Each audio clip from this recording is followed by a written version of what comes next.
this is John Whitaker for the Mathematical Analysis class, and this is our 19th video lecture.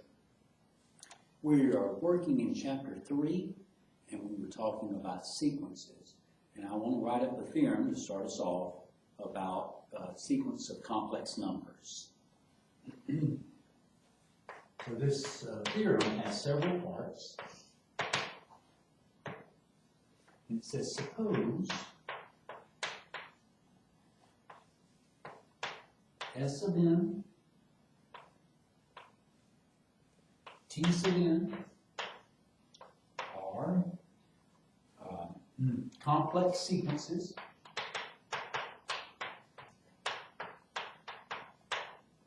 and the limit as n goes to infinity of S of n equals to S, complex number, and the limit as n goes to infinity of T sub n equals to T, complex number, then here's what we have. We have four facts. The limit as n goes to infinity of S of n plus T sub n, that's going to be equal to S plus T. That says the limit of an addition is equal to the addition of the limits. Part B. This has two parts. The limit as n goes to infinity of C times S of n equals to CS, and the limit as n goes to infinity of C plus S of n equals to C plus S, where C is a complex number.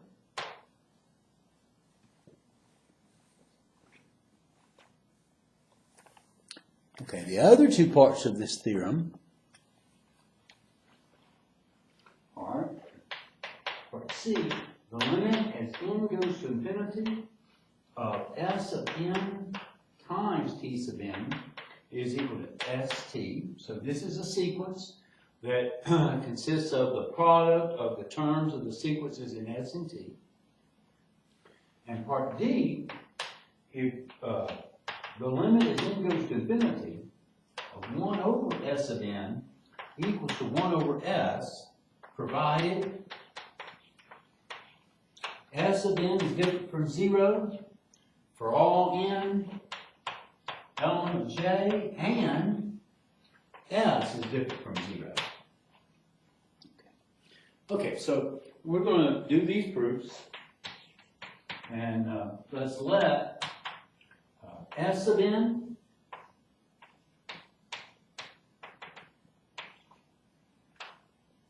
and T sub n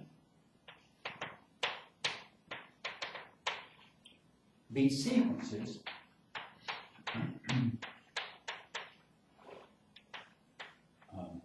of complex numbers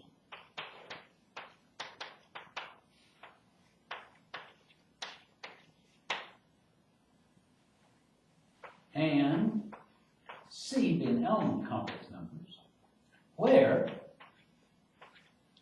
the limit as n goes to infinity of S of n equals to S, and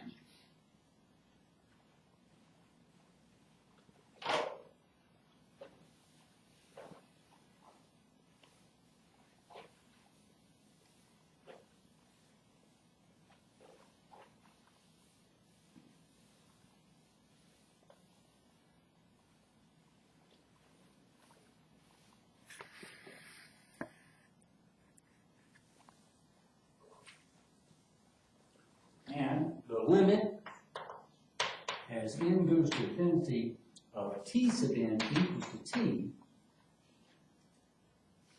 where we consider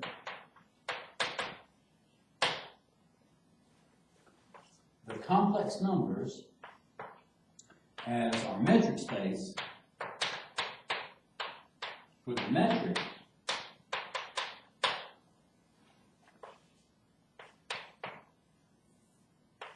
so DCW is equal to the absolute value of Z minus W, which you might remember is the square root of z minus w times z minus w conjugate.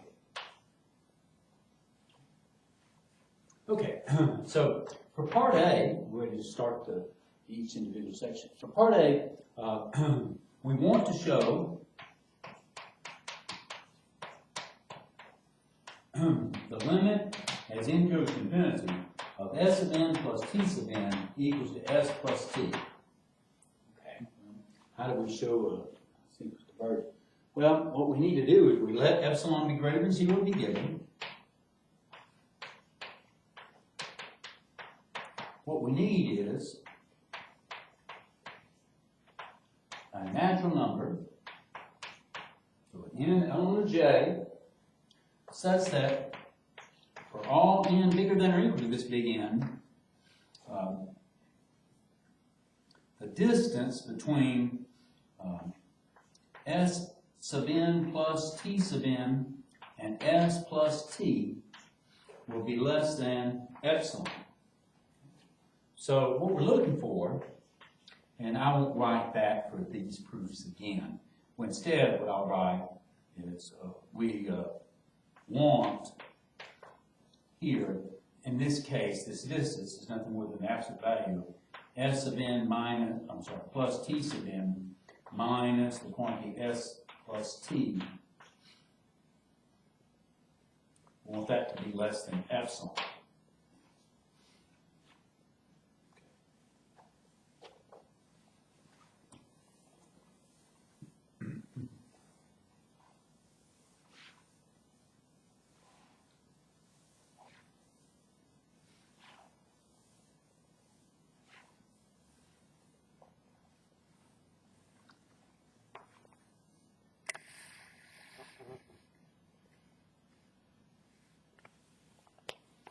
Okay. Well, here's the first thing to observe. Note that s of n plus t sub n minus s minus t is the same thing as s of n minus s plus t sub n minus t. And because of a property that we have about absolute value of complex numbers, one of the things that we had shown was the absolute value of z plus w is less than or equal to the absolute value of z plus the absolute value of w. And so here I'm going to apply that fact where I'm thinking of this first two quantities as one complex numbers and t sub n minus t is another one. So that's going to be less than or equal to s of n minus s plus t sub n minus t. And now, let's use the fact that we know what s of n converged is. So since the limit as n goes to infinity, of s of n equals to s, there exists an n sub 1 that's a natural number such that for all n bigger than or equal to n sub 1, s of n minus s will be less than, let's say, epsilon over 2. So that's a positive number, so I can find that n sub 1. And similarly, since the limit as n goes to infinity of t sub n equals to t, then there exists an n sub 2 that's a natural number, such that for all n bigger than or equal to n sub 2, the absolute value of t sub n minus t will be less than epsilon over 2. So remember, I want this quantity, the absolute value of the quantity s sub n plus t sub n minus s minus t to be less than epsilon. And what I have is this quantity that I want to be less than epsilon is less than the absolute value of s sub n minus s plus the absolute value of t sub n minus t. And so if I can show that this two things added together are less than epsilon, then the smaller thing will be less than epsilon, so that's good. So I need to make each one of these guys, or if I can make each one of these guys be less than epsilon over 2, then we have what we wanted. And I can do that, okay? So because of s sub n converging to s and t sub n converging to t. So that's what we are. But look, the n, the particular n that we want, we just want one n. I got an n sub 1 and an n sub 2, but we want both of these things to happen, here and here. And so, to make sure that both of them happen, I need to go far enough along in the sequences, both sequences to ensure they happen, and that's going to be the maximum of these two numbers.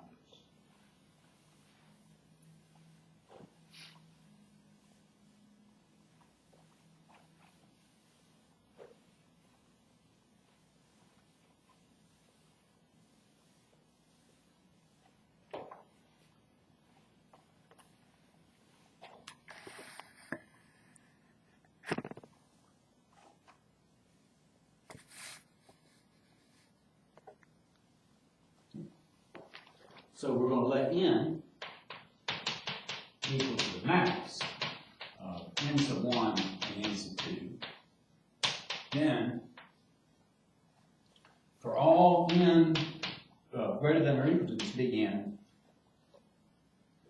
what we'll have is that the absolute value of S of n plus t sub n minus S minus t, plus t, that would be less than or equal to S of n minus S plus absolute value of t sub n minus t. And because we're talking about n's, the sub n's being bigger than or equal to n, each one of these is going to be less than epsilon over 2 plus epsilon over 2, which equals to epsilon. So in summary, just one more time. So for all n bigger than or equal to this big N, this quantity will be less than epsilon. Thus, that's what it means for the limit as n goes to infinity of S of n plus t sub n to be equal to, this should be plus S plus t. So that ends the proof of part A. For part B, remember we want to show, so B part 1, we want to show that the limit as n goes to infinity of c times S of n equals to cs. Okay, so the way that these proofs for limits, they start off kind of all the same way, in the same format. We're going to let epsilon be greater than 0 be given.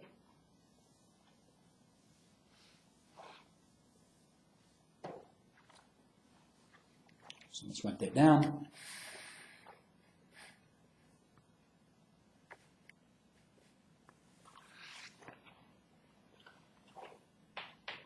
Let epsilon be greater than 0 be given.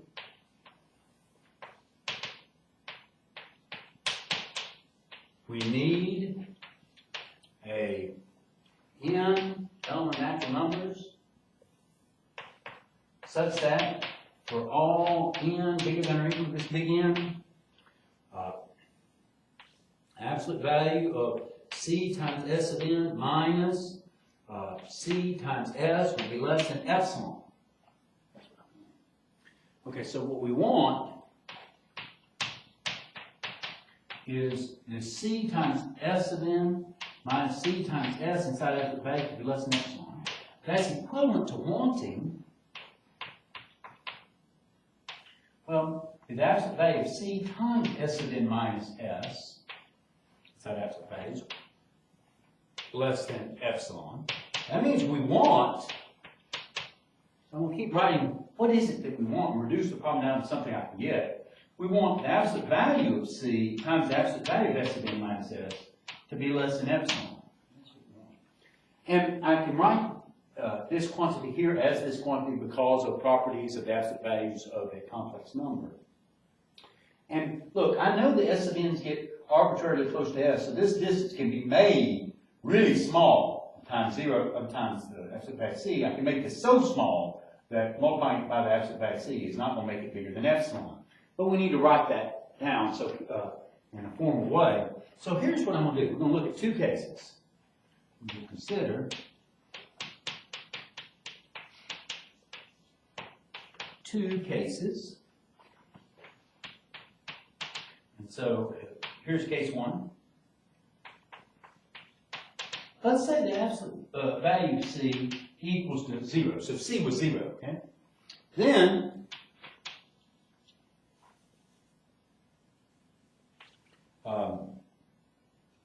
absolute value of C times S of n minus C times S would be equal to 0. So for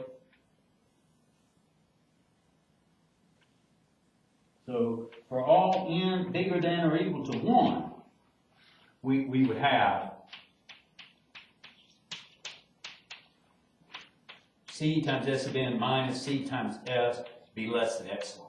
So any big N that's an element of natural number will work. Let's just try n equal to 1.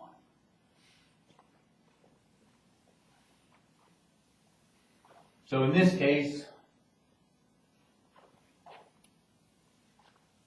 what we have is that the C times S of n would converge to CS. Let me write that down.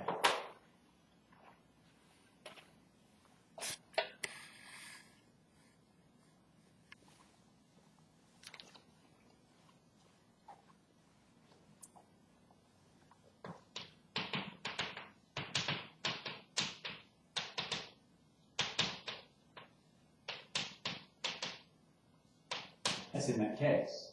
In case 2, if the absolute value of C is different from 0, then what we want is we wanted the absolute value of C times S of n minus S inside absolute value to be less than epsilon. So we want the absolute value of S of n minus S to be less than epsilon over the absolute value of C. Now I can divide by the absolute value of C here because it's a non-zero quantity. So since the limit as n goes to infinity of S of n equals S, so if this is a positive number, this is like my new epsilon for the S of n's. And since this guy's positive, I can find a natural number such that for all n bigger than or equal to this natural number, absolute value of S of n minus S will be less than epsilon over the absolute value of C. So for all n bigger than or equal to n, we have C times S of n minus C will be less than epsilon. Thus, in this case,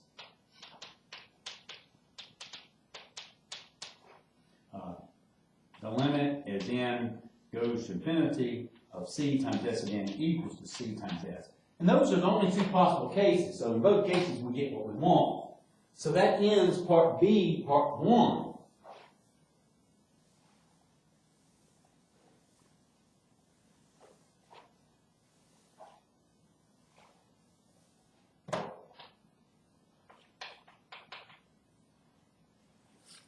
For the second part,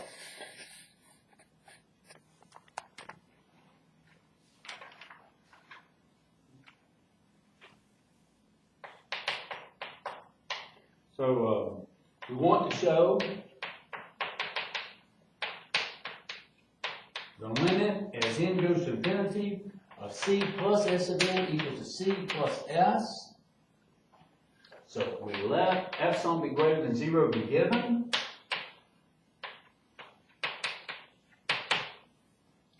we need a natural number such that for all n bigger than or equal to this natural number big N, the absolute value of C plus S of n minus what its limit point is, which is C plus S, will be less than epsilon. And less than epsilon. So we want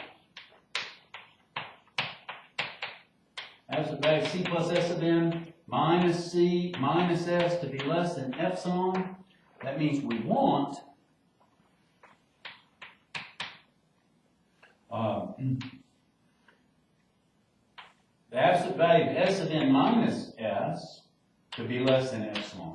And well, since the limit as n goes to infinity of s of n equals to s, there does exist a natural number such that for all n bigger than that natural number, the absolute value of s of n minus s will be less than epsilon. So that says that the limit as n goes to infinity of c plus s of n equals to c plus s. This work that we've done in part A and B, this concludes B, also gives us that the limit of a constant sequence, a sequence that's always the same number, same complex number, it is that constant. That's a fact that we get derived from what we've done.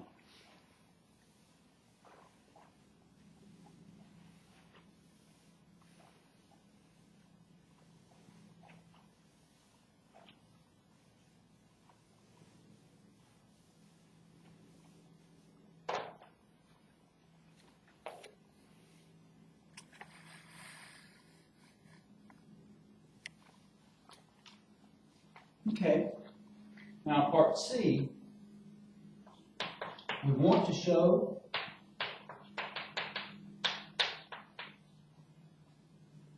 that the limit as n goes to infinity of s of n times t sub n equals to s times t. Okay, so, I had said, hey, these proofs go the same way from the definition. You let epsilon be greater than 0 be given, you look at this n. But now that we've got some facts, as I just alluded to, we can combine those facts to get other results. Like I said, that the limit of a constant sequence is that constant. And here we're going to combine some facts that we've just had within this theorem to help us prove this. So here's the first thing we're going to know. That s of n times t sub n minus s times t, well, that can be rewritten as s of n t sub n minus s of n t minus s t sub n plus, I'm going to put that in parentheses, plus, here is s of n t minus s t, and I'm going to write down here plus s t sub n minus s t. So let me check this out for a second. So here's the s sub n t sub n, okay? Here's a minus s of n t sub n. Here's a plus s of n t sub n. They're going to cancel with each other. Here's an s, a minus s t sub n. Here's a plus s t sub n. So they're going to cancel with each other. So these two guys and these two guys will cancel each other. And then we have a minus s of t.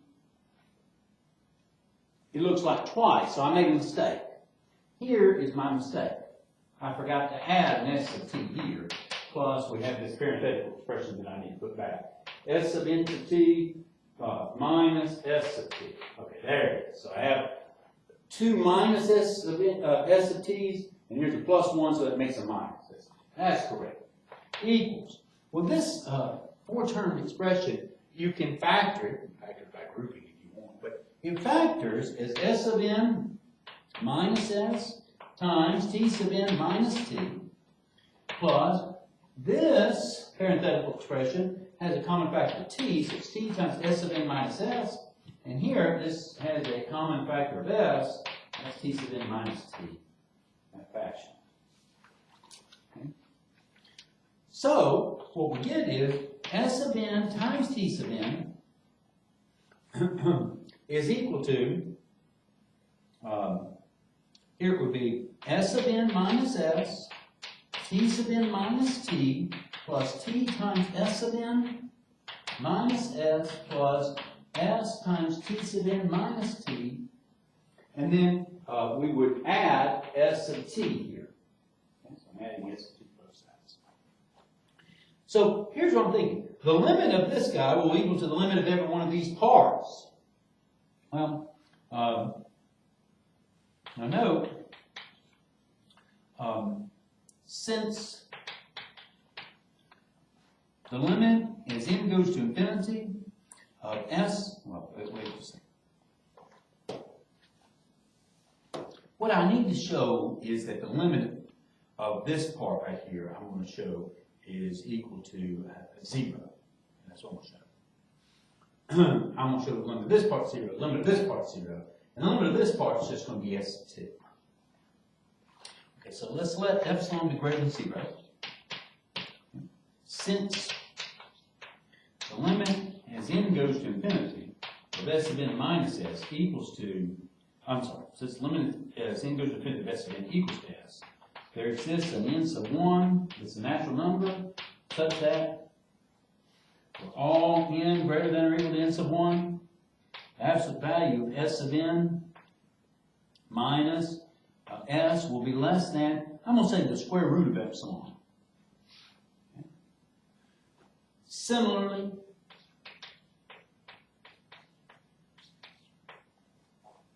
there exists an n sub 2, or since the limit as n goes to infinity of t sub n equals to t, there exists an n sub 2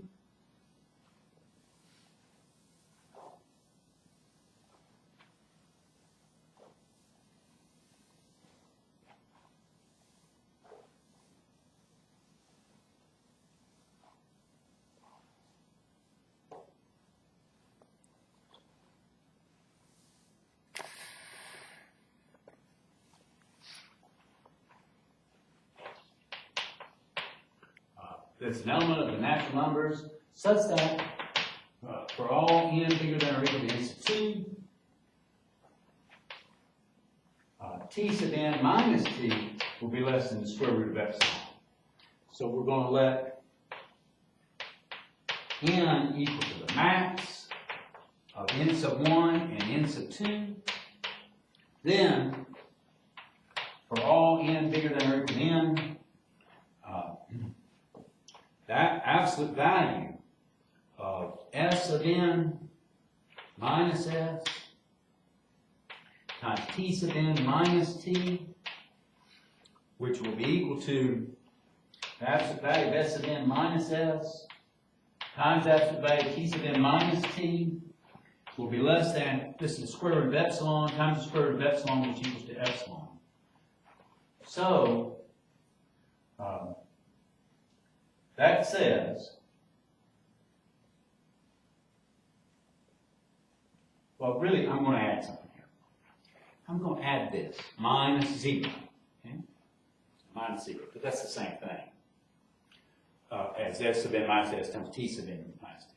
So that means that the limit as n goes to infinity of s sub n minus s times t sub n minus t equals to 0. That's its limit.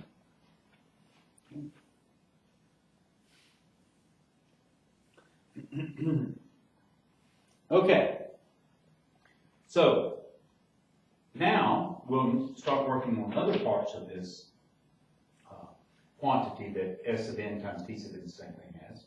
So note the limit as n goes to infinity of t times s of n minus s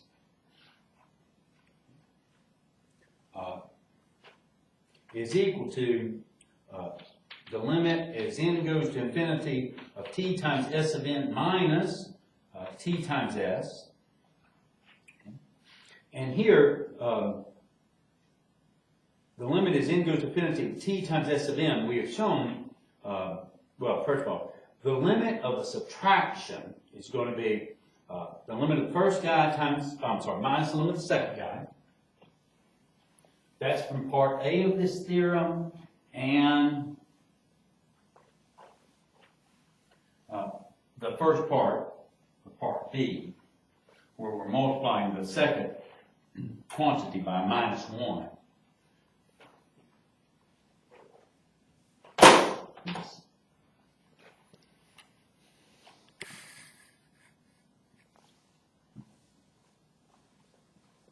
That's equal to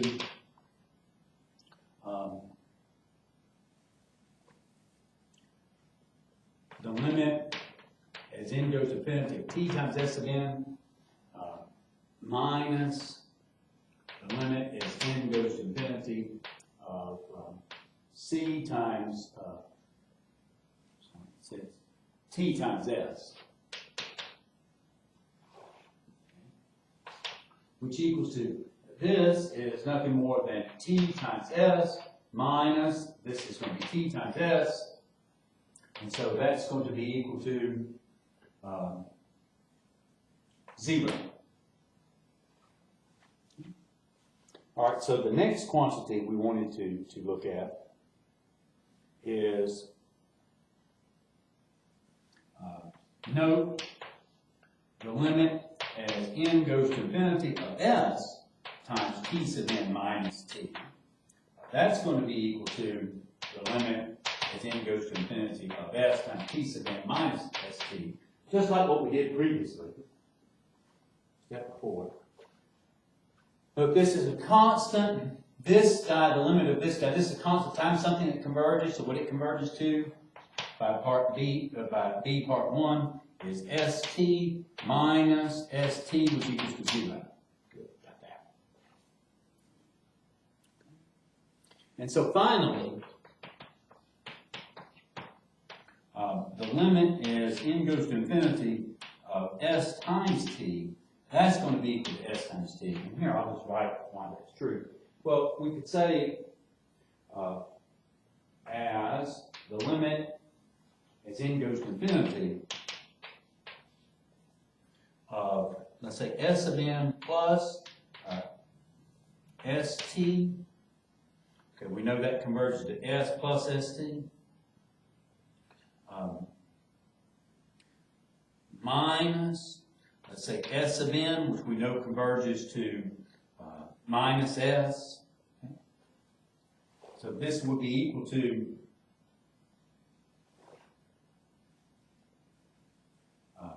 the limit as n goes to infinity of st, but it's also equal to, so this part was s plus st minus s, which equals to st. And so this last part is the result of getting the constants. And so the limit as n goes to infinity, let me write it up here. What we're going to show here.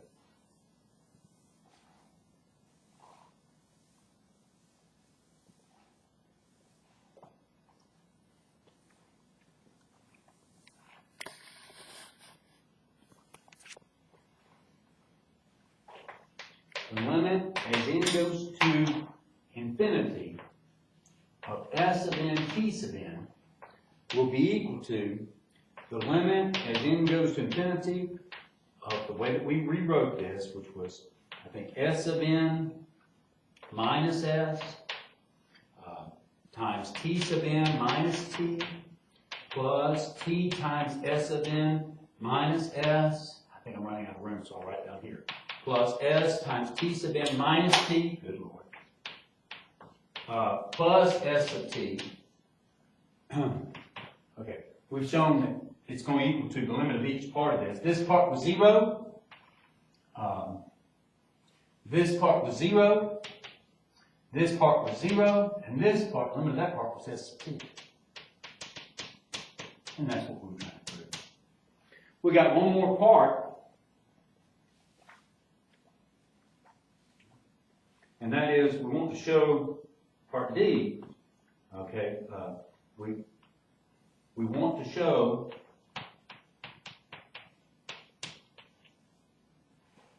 that 1 over s of n converges to 1 over s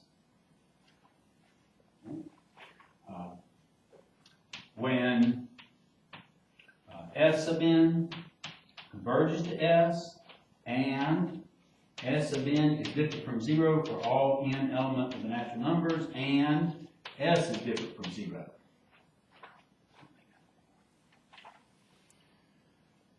Okay. So we're assuming that s of n converges to s of n is always different from 0, and that s is different from 0. So here, since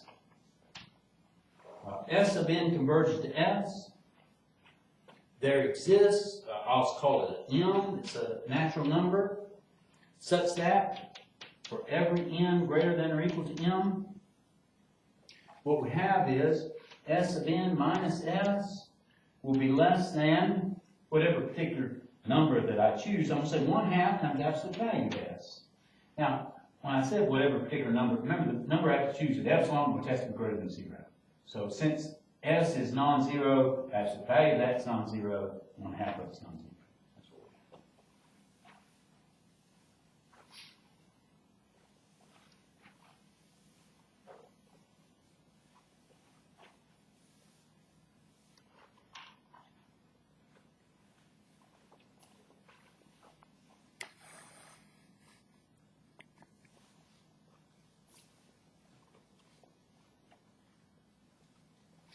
Okay. Observe that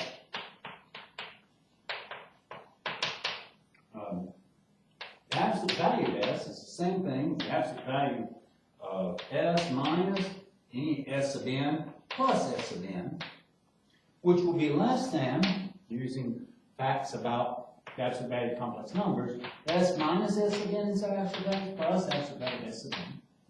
So, what we get then is that the absolute value of s minus the absolute value of s minus s of n will be less than or equal to the absolute value of s of n. Now, for all n bigger than or equal to m,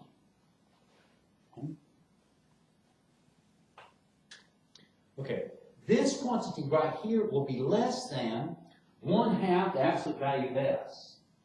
Okay, so this quantity, so what I get is when I subtract 1/2, when I replace this quantity right here by 1/2 the absolute value of s, I'll be subtracting something bigger, so this whole thing gets smaller. So that means the absolute value of s minus 1/2 times the absolute value of s will be less than or equal to the absolute value of s of n.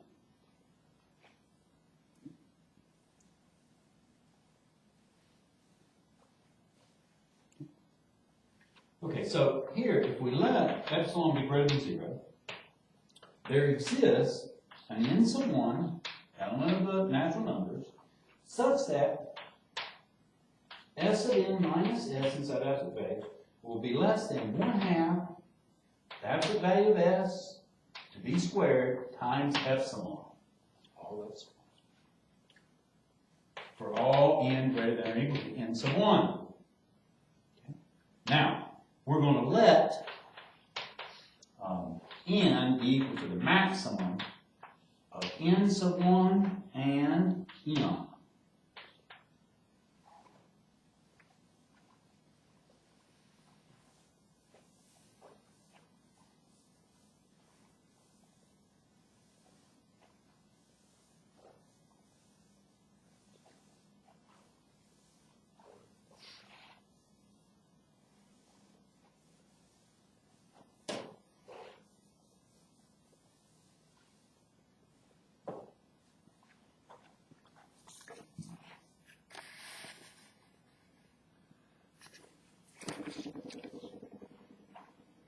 Okay.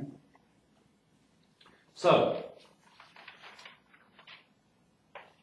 for all n bigger than or equal to this n, the absolute value of 1 over s of n minus 1 over s, that's the same thing, even if it's not bigger, even if your index is not bigger than n, is s minus s of n over s of n times s, which is equal to, well, it would be the absolute value of 1 over s of n times s times s of n minus s. And that's the same thing. It turns out that this is going to be the same thing. It's 1 over the absolute value of s of n times the absolute value of s times the absolute value of s of n minus s. Okay. Now, the absolute value of s of n, it's going to be bigger than, okay, than 1/2 the absolute value of s. So this part is bigger, okay? So if I divide it by something smaller, the whole thing got bigger. So this is less than 1 over 1/2 the absolute value of S.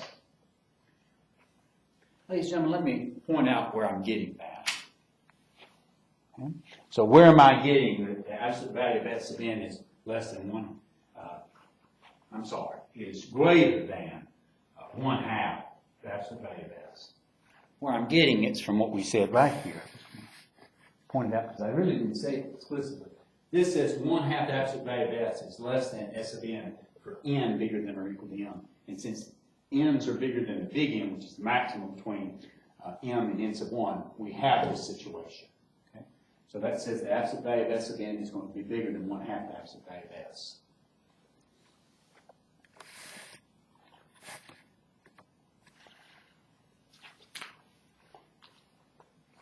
So I'm dividing now by a smaller number that makes the whole thing get bigger, times the absolute value of S. And here, this quantity right here is going to be less than what I'm about to replace it by, which was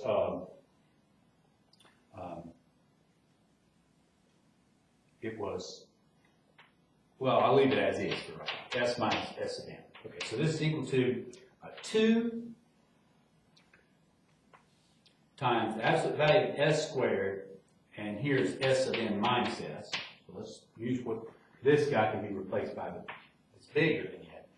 So this is 2 over the absolute value of S to b squared. And here, this guy's replaced by 1/2 the absolute value of S squared times epsilon, which equals to epsilon. All right, so we have just shown that this guy is less than epsilon if you push far enough along in the sequence. So that means the limit as n goes to infinity of 1 over S of n equals to 1 over S. And that ends the proof of this theorem.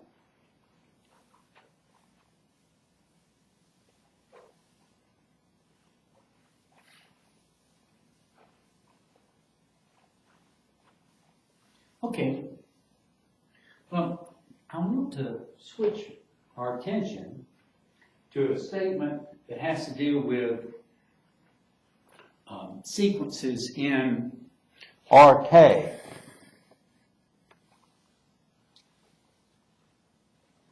So it's going to have 2 parts. One of the parts will have several parts. Part A says, suppose x sub n is running from 1 to infinity. It's a sequence in RK. And x sub n bar is represented by, okay, so it's going to be a sub 1, comma n, comma, a sub 2, comma n, a sub 3, comma n, comma, we go all the way up to, it would be a sub, so I'm in RK, so a sub k, comma n. So that's what it is. And this is true for all n element of J. So that's how we're thinking of the terms in the sequence. They have that representation. Then, so we're making the statement, this sequence of the x sub n's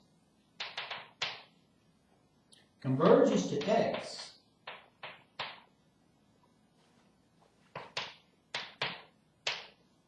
in RK, which is equal to maybe alpha sub 1, alpha sub 2, all the way up to alpha sub k, if and only if the limit as n goes to infinity of a sub j comma n equals to a, well, let's make this, yeah, j is good, a sub j. Okay. And that's true for all j element of 1, 2, 3, all the way up to 8. This sequence of numbers a sequence in R sub k, so they look like k tuples.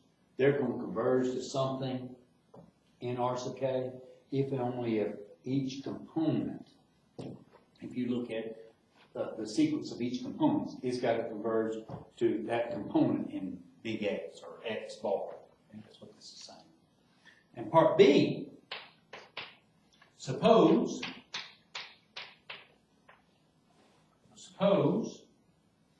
X sub n bar, Y sub n bar are sequences. They're sequences in RK.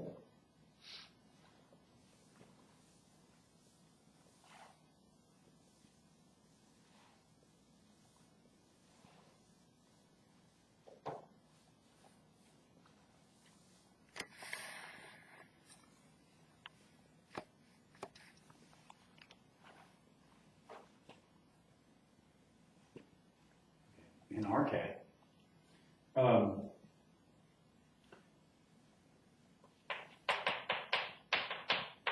And B sub n is a sequence of real numbers.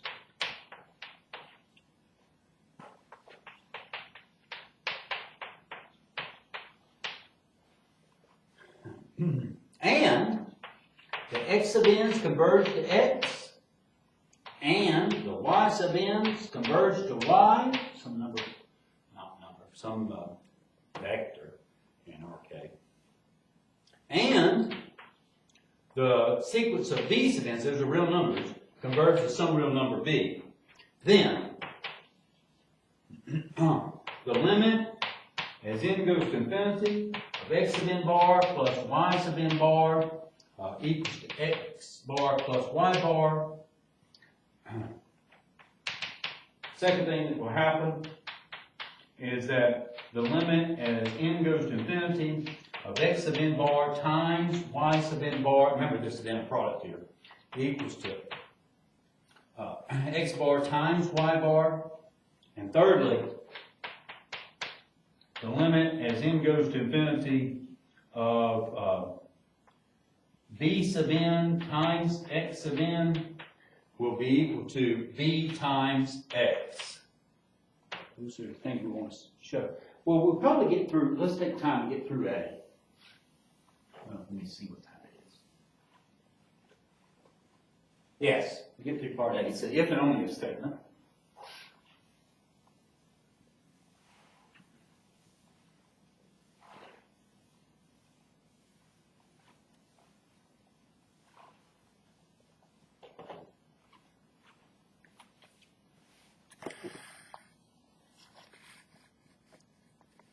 Okay, remember what it is we're trying to show. Part A is proof.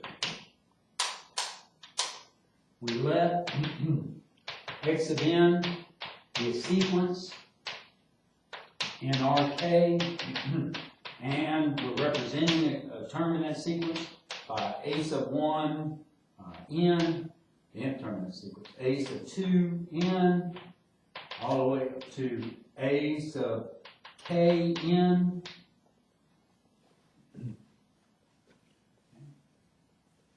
And then, that's part of it. We've got two directions to go in. So suppose the X sub n bars converge to X bar, which equals to A sub 1, alpha sub 1, alpha sub 2, all the way up to alpha sub k. Yeah. Okay. We want to show that the alpha at the limit as n goes to infinity of alpha sub j comma n equals to, so this is alpha, equals to alpha sub j. And that's true for all j element of 1, 2, all the way up to k. Okay, well,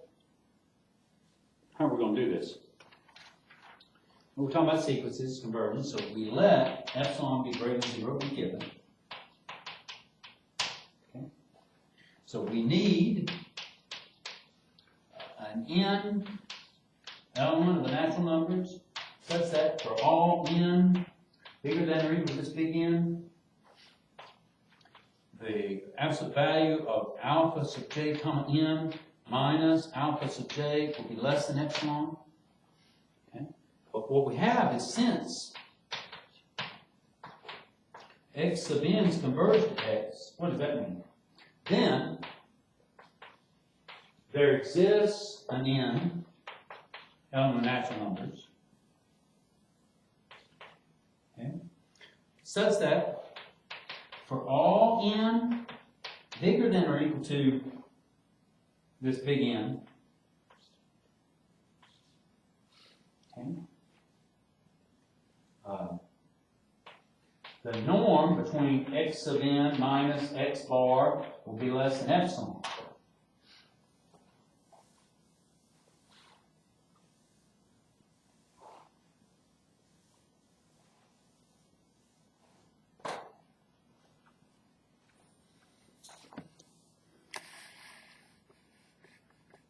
Okay. So that means for all n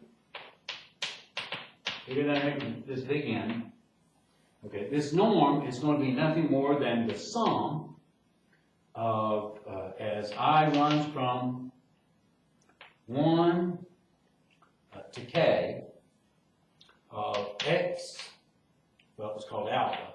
So alpha sub I n minus alpha sub I, those guys squared, and you take the square root of that. That will be less than epsilon. Okay, that's the norm. Okay.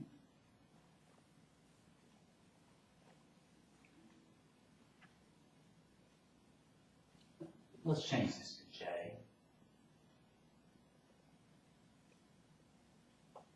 Now let's look at that. And make it j.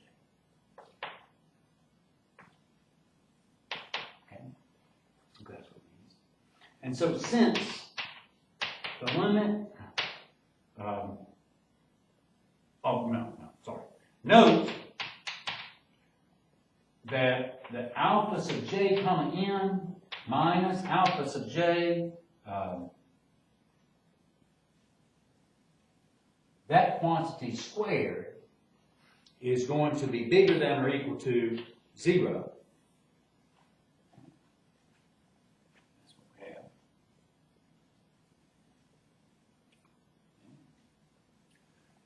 So,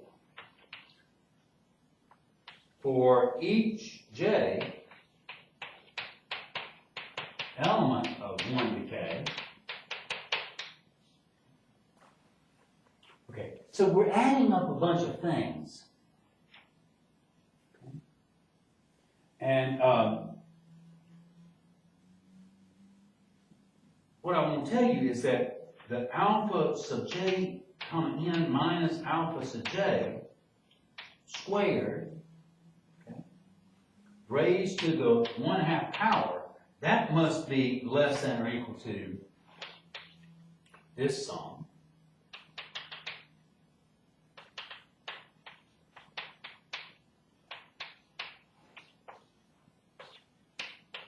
And that's less than epsilon. Okay. So this, being less than epsilon, says that the absolute value of a sub j comma n minus alpha sub j, that's what the absolute value of this quantity is, what's written right here, is less than epsilon. And this is true. All this statement is true for every n bigger than or equal to this big N. And that tells us, so the limit as n goes to infinity of the alpha sub j comma n equals to alpha sub j. So that's what we wanted to show in this direction. We need to do the other direction. We'll call it quiz.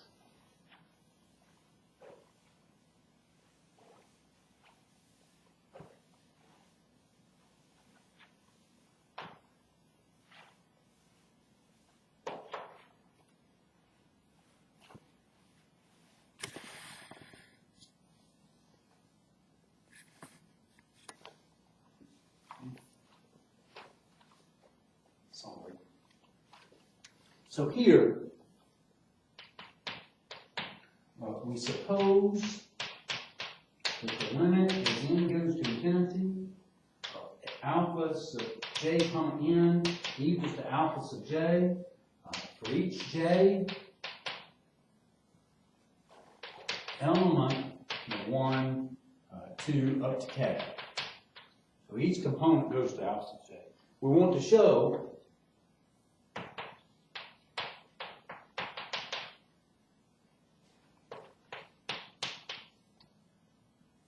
that x of n bar goes to x bar.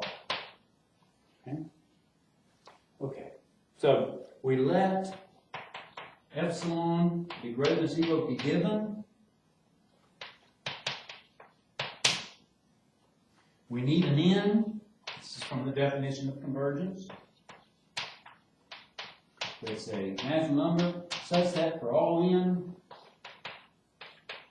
greater than big N, the norm, that's what we're thinking of as the method, between x of n bar minus x will be less than epsilon. Okay. We want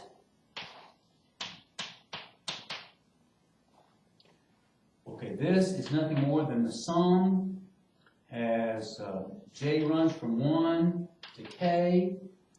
Here it will be alpha sub j comma n minus alpha sub j squared 1/2 to be less than epsilon. That's what we want. Well, here's what I can tell you. Since the limit as n goes to infinity of alpha sub j comma n equals to alpha sub j, there exists an n sub j.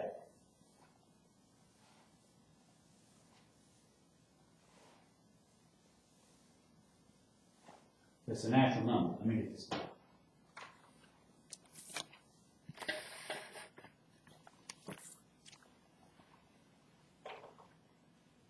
There exists an n sub j that's a natural number such that for all n bigger than or equal to n sub j, the absolute value of alpha sub j comma n minus alpha sub j will be less than, well, it's epsilon over the square root of k. That's what I want. Then we let, we're almost done.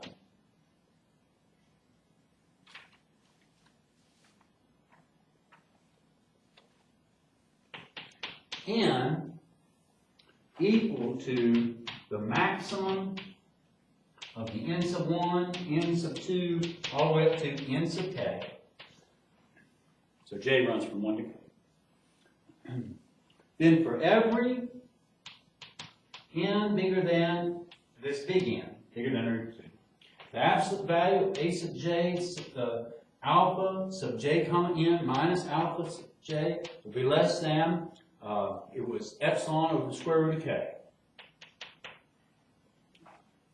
That is,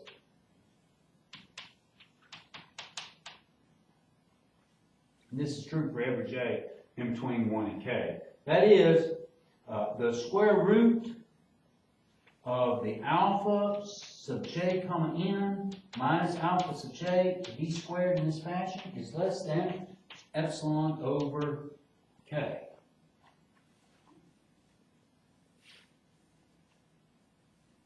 So what that says is square root of k. So for all n bigger than or equal to this big N, that's where this works. We have that, if I square both sides, alpha sub j comma n minus alpha sub j to b squared will be less than epsilon squared over k.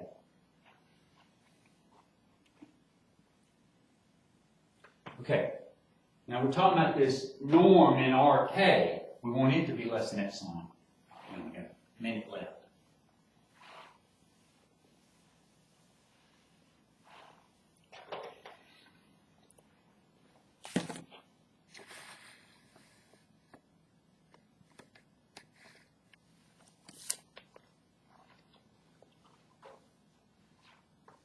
So what we have is, for all n greater than or equal to big N, then this sum, as j runs from 1 to k, of the alpha sub j comma n minus alpha sub j, okay, to b squared, raised to the 1/2 power, that will be less than the square root, that will be equal to,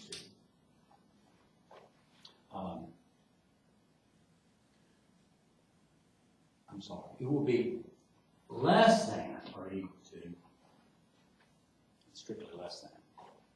I'm going to replace this inner quantity by something that's smaller than. That's the sum as j runs from 1 to k. Here this was epsilon squared over k raised to the 1/2 power. And this is a constant with respect to j. And so if you add it up k times, you end up getting k times epsilon squared over k to the 1/2 power, and that's equal to epsilon. So we got less than epsilon. Thus, for all n bigger than or equal to n, this quantity is nothing more than the norm of x of n bar minus x of r to be less than epsilon.